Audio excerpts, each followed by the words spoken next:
अस्सलाम वालेकुम दोस्तों।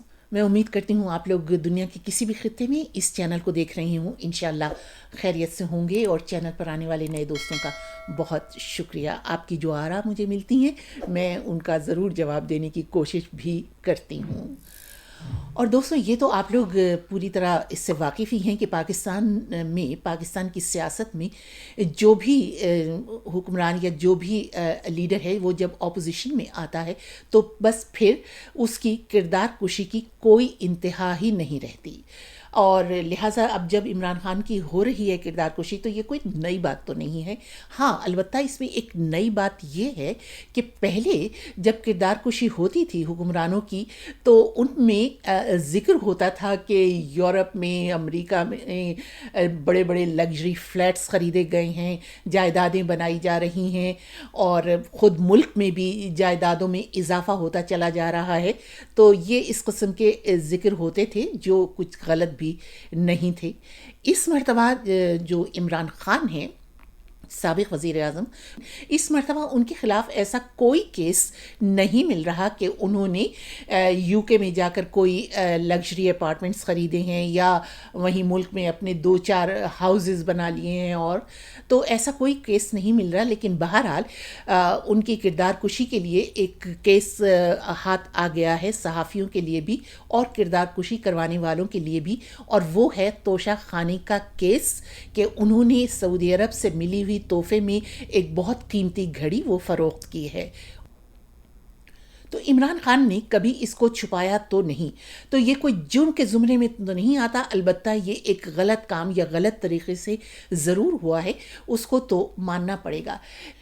लेकिन बहरहाल मीडिया का पूरा फोकस और तवज्जो जो है वो इस तोशा खाने के मामले पर है, घड़ी की फ़रोख्त पर है। जैसे कि मुल्क में और तो कोई मसाइल हैं ही नहीं, बस तोशा खाने की घड़ी के सिवा दुनिया में रखा क्या है।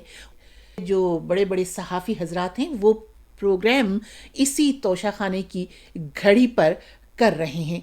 और अगर बात तोशा खाने की हो तो इस कहानी के कई रुख हैं जिन पर सवाल उठाए जा सकते हैं। मिसाल के तौर पर कि एक पूरी कैबिनेट डिवीज़न का एक शोबा है जो तोशा खाने के मामलात से को देखता है, इससे डील करता है।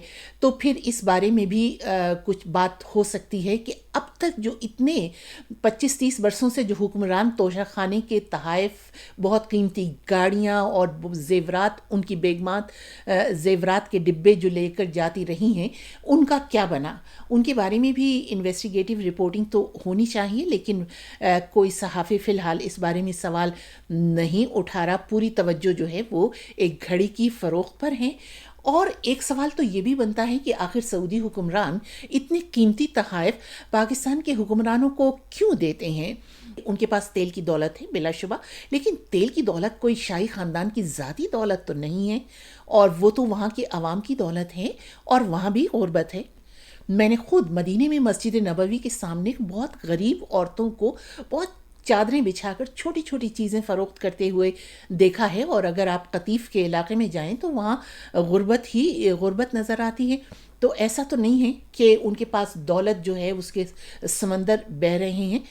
इस किस्म के सवाल तो नहीं उठाए जाते। अलबत्ता बहुत कोशिशों के बाद फिर घड़ी का ख़रीदार मिल ही गया, और पता चला ये कि जो ख़रीदार हैं ये उमर फ़ारूक ज़हूर, ये दुबई के एक ताजिर हैं।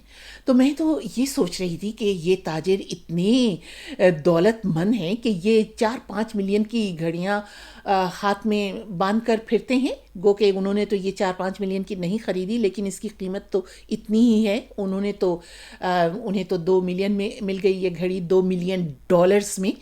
तो इतनी उनके पास दौलत है, तो वो तो ज़ाहिर है उनका बहुत ही बड़ा पता नहीं कौन सा कारोबार होगा कि वो कैश में पेमेंट भी कर सकते हैं।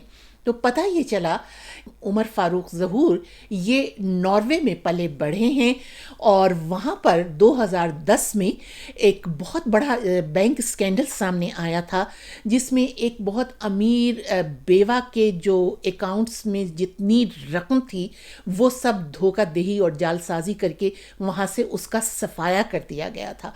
और वो सफाया करने वालों में इन मोहतरम उमर फ़ारूक ज़हूर का नाम भी शामिल है। 2004 में بھی، یورپ کے کچھ اور ملکوں میں بھی اسی طرح کے جو کچھ فراڈ کے کیس ہیں، دھوکہ دہی جال سازی کے کیس میں، ان میں بھی ان کا عمر فاروق ظہور کا نام آتا ہے۔ تو گویا یہ کوئی ایسے تاجر اور ایسے بزنس مین نہیں ہیں جنہوں نے بڑی محنت سے، جیسے کہ بل گیٹس وغیرہ ہیں، جنہوں نے بڑی محنت کر کے اور کوئی بہت بڑا کارنامہ سر انجام دے کر کوئی اتنی دولت کمائی ہے۔ میں نے دیکھا رات کو وہ جب ایک ٹی وی چینل پر وہ دکھا رہے تھے گھڑی، اور وہ اس کے ساتھ جو دوسرے قیمتی اور بھی اس میں کچھ تحائف تھے، تو وہ دکھاتے ہوئے کہہ رہے تھے کہ یہ تو میری بڑی سعادت ہے، اور کہ یہ اور میرے لیے بڑا اعزاز ہے کہ ایک ایسی گھڑی میرے پاس آ گئی جس پہ خانہ کعبہ کی تصویر بنی ہوئی ہے۔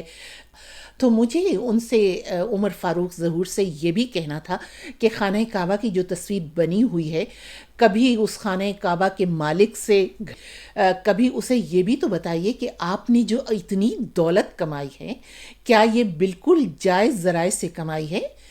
تو اگر یہ دولت آپ کی جائز ذریعے سے اور ایمان کی کمائی سے نہیں کمائی گئی، تو پھر یہ اس قسم کے جو جذباتی نعرے ہیں، یہ اللہ کے ہاں قبول نہیں ہیں۔ لوگوں کو آپ جتنا مرضی بے وقوف بنا لیجئے۔ اور جو ہیں پاکستان میں جو کاروباری سودے ہوتے ہیں، جن میں یہ پتہ ہی نہیں چلتا کہ ان میں کتنا کمیشن لوگوں کے بینک اکاؤنٹس میں چلا گیا ہے، ککس بیکس ان کو مل گئی ہیں، ان کا کبھی علم ہی نہیں ہوتا، تو اس کے بارے میں بھی تو صحافیوں کو پوری تحقیق اور تفتیش، اور جسے کہتے ہیں انویسٹیگیٹو جرنلزم، وہ ہونی چاہیے۔ تو ہزاروں سودے ہوتے ہیں جن کا پتہ ہی نہیں چلتا، لوگوں کی دولت میں کس طرح سے اضافہ ہوتا چلا جاتا ہے، کاروباری حضرات کے اس کا کچھ بھی پتہ نہیں چلتا۔ تو بہرحال یہ صاف نظر آ رہا ہے کہ اس مرتبہ کیونکہ ٹارگٹ اور فوکس سابق وزیر اعظم عمران خان ہیں، تو توشہ خانے کی اس گھڑی کا معاملہ خوب اچھالا جا رہا ہے، کیونکہ غالباً اور کوئی کیس نہیں مل سکا ہوگا جس پہ ان کی کردار کشی کی جا سکتی ہے۔